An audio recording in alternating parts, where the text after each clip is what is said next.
आगामी होणाऱ्या नगर परिषदेच्या निवडणुकीमध्ये आपण वार्ड क्रमांक 9 मधून नगरसेवकसाठी इच्छुक आहात.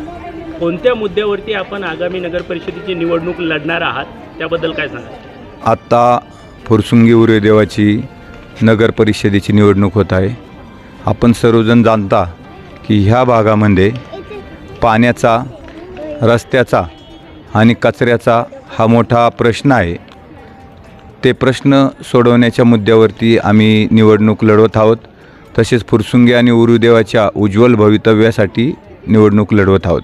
होणारी नगर परिषदेच्या निवडणुकीमध्ये आत्तापर्यंत या प्रभागामधले विकास कामे झालेली कोणकोणती आहेत आणि पुढे चालून आपण कोणकोणती विकास कामं करणार आहात त्याबद्दल काय सांगा? 2017 सालानंतर फुरसुंग गाव पुणे कॉर्पोरेशनमध्ये गेले.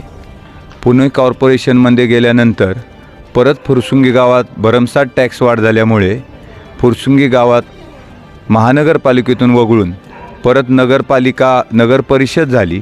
आणि ह्या नगर परिषद झाल्यामुळे कुठल्याही प्रकारचं ह्या भागात लोकांना प्रतिनिधित्व मिळालं नाही. त्यामुळे कुठलीही कामं झालेली नाही. तुम्ही जर फुरसुंगी गावामध्ये पूर्ण फिरला तर फुरसुंगी गाव असेल, बेकराईनगर असेल, उरुईचा परिसर असेल, ह्या ठिकाणी पाण्याचा, रस्त्याचा, ड्रेनेजचा खूप मोठा प्रश्न आहे. कसलेही प्रश्न सुटलेले नाही आहेत आणि काही कामं झाली नाही. येणाऱ्या काळामध्ये ह्या उज्ज्वल भवितव्यासाठी सर्व कामे होतील. ह्या ठिकाणी चांगल्या प्रकारचे रस्ते होतील, लोकांना 24 तास पाणी मिळेल आणि कचऱ्याचा प्रश्न मिटवला जाईल. महिला भगिनीच्या सुरक्षितेसाठी आपण कोणत्या पद्धतीची ठोस पावले उचलणार आहात काय सांगा? अतिशय चांगला असा प्रश्न आपण विचारलेला आहात. आपण पाहता आत्ता महिला भगिनी कामाच्या निमित्ताने, शाळेच्या शिक्षणाच्या निमित्ताने बाहेर पडतात. त्यांना यायला जायला उशीर होतो आणि त्यांच्या सुरक्षतेचा प्रश्न आहे. ज्यावेळेस आपल्या नगरपालिकेमध्ये प्रतिनिधित्व येणार, नगरपालिकेमध्ये नवीन बॉडी अस्तित्वात येईल, त्यावेळेस सर्वप्रथम आम्ही ह्या भागामध्ये पोलिसांची गस्त वाढवू. त्याचप्रमाणे ह्या ठिकाणी सुरक्षितता वाढण्यासाठी सर्व ठिकाणी CCTVचे जाळे उपस्थित करू. तरुण पिढी आज मोठ्या प्रमाणामध्ये उच्च दर्जाचं शिक्षण घेऊन सुद्धा बेरोजगाराला सामोऱ्या जात आहे. अशा तरुण पिढीला आपण कोणत्या पद्धतीने मार्गदर्शन करणार आहात आणि भ्रष्टाचारमुक्त फुरसुंगी देवाची उरुळी परिसर करणार आहात काय सांगा? आपण सर्वजण जाणता की तरुण पिढीपुढे अनेक मोठे मोठे प्रश्न आहे. शिक्षण पूर्ण झालेलं आहे परंतु चांगल्या प्रकारची त्यांना नोकरी मिळत नाही. तर मी ह्या ठिकाणी सांगू इच्छितो की लोकसंख्या आपली खूप वाढलेली आहे, नोकरीचे प्रश्न आहेत. परंतु ह्या भागामध्ये उद्योग व्यवसाय आणून त्या माध्यमातून लोकांना रोजगार उपलब्ध होईल, नोकरी उपलब्ध होईल. अनेक ठिकाणी आपण आपल्या छोट्याशा संस्थेच्या रूपाने आम्ही अनेक तरुणांना छोटे लोन देतो. त्या साहाय्यातून स्वयंरोजगार तयार करायचा आम्ही प्रयत्न करू.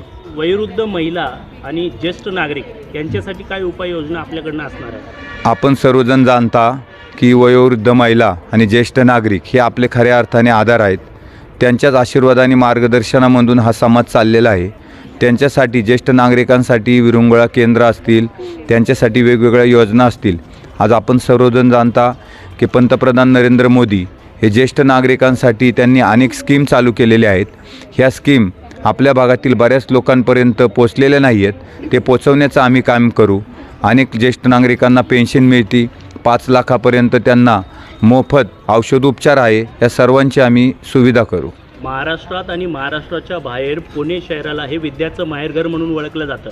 परंतु आज वाढत्या गुन्हेगारीकडे जर पाहिलं तर नागरिकांच्या मनात प्रश्न निर्माण झालेला आहे की पुणे शहर आता विद्याचं माहेरघर कमी आणि गुन्हेगारांचा अड्डा म्हणून ओळखलं जातं आहे. गुन्हेगारीवर आळा घालण्यासाठी आपण कोणत्या पद्धतीने ठोस पावले पक्षाच्या माध्यमातून उचलणार आहात त्याबद्दल काय सांगा? आपल्या महाराष्ट्राचे लाडके मुख्यमंत्री देवेंद्रजी फडणवीस साहेब ह्यांचं पुण्यावरती विशेष असं प्रेम आहे. तुम्ही पाहिलं मध्यंतरी ज्या काही 2 घटना घडल्या त्या घटनेनंतर मुख्यमंत्री साहेबांनी खूप मोठ्या प्रमाणे पोलीस यंत्रणेला सांगून त्याच्यावरती कंट्रोल करायचा प्रयत्न केलेला आहे. आणि निश्चितपणे ह्या भागातली गुन्हेगारीचा बिमोड होईल ह्याची मला खात्री आहे. आणि पुन्हा एकदा पुण्याचं वैभव, शिक्षणाचं माहेरघर असंच राहील. आगामी होणाऱ्या नगर परिषदेच्या निवडणुकीमध्ये प्रसार माध्यम आपण कशा पद्धतीने वापरणार आहात आणि पक्षाचा प्रचार साठी कोणत्या पद्धतीची यंत्रणा आपण लावलेली आहेत काय सांगा? आता आपण पाहता लोकशाहीमध्ये निवडणुका ह्या एक उत्सव आहेत आणि ह्या सगळ्या उत्सवात आपण सर्वजण सहभागी झालेलो आहोत. परंतु सर्व मतदारांपर्यंत पोचण्यासाठी आम्ही जेवढा प्रयत्न होईल तेवढा प्रत्येकाच्या घरापर्यंत फ्लॅटपर्यंत जायचा प्रयत्न करत आहोत. प्रत्येक व्यक्तीपर्यंत संपर्क साधायचा प्रयत्न करत आहोत. परंतु आपल्या भागामध्ये जवळपास 85,000च्या वरती मतदार आहे आणि येणाऱ्या 15 दिवसामध्ये 85,000 मतदारापर्यंत कोणताही पक्ष पोचू शकत नाही. त्यासाठी आम्ही सोशल मीडियाचा वापर करत आहोत. इंस्टाग्राम असेल, फेसबुक असेल, यूट्यूब असेल. त्याचप्रमाणे आम्ही पक्षाच्या माध्यमातून अनेक ठिकाणी आमचे परिचयपत्र हे पोचवायचा प्रयत्न करत आहोत. अनेक विविध माध्यमातून लोकांपर्यंत जाण्याचा आम्ही प्रयत्न करू. होणाऱ्या निवडणुकीमध्ये जनतेकडनं आपण काय अपेक्षा ठेवता?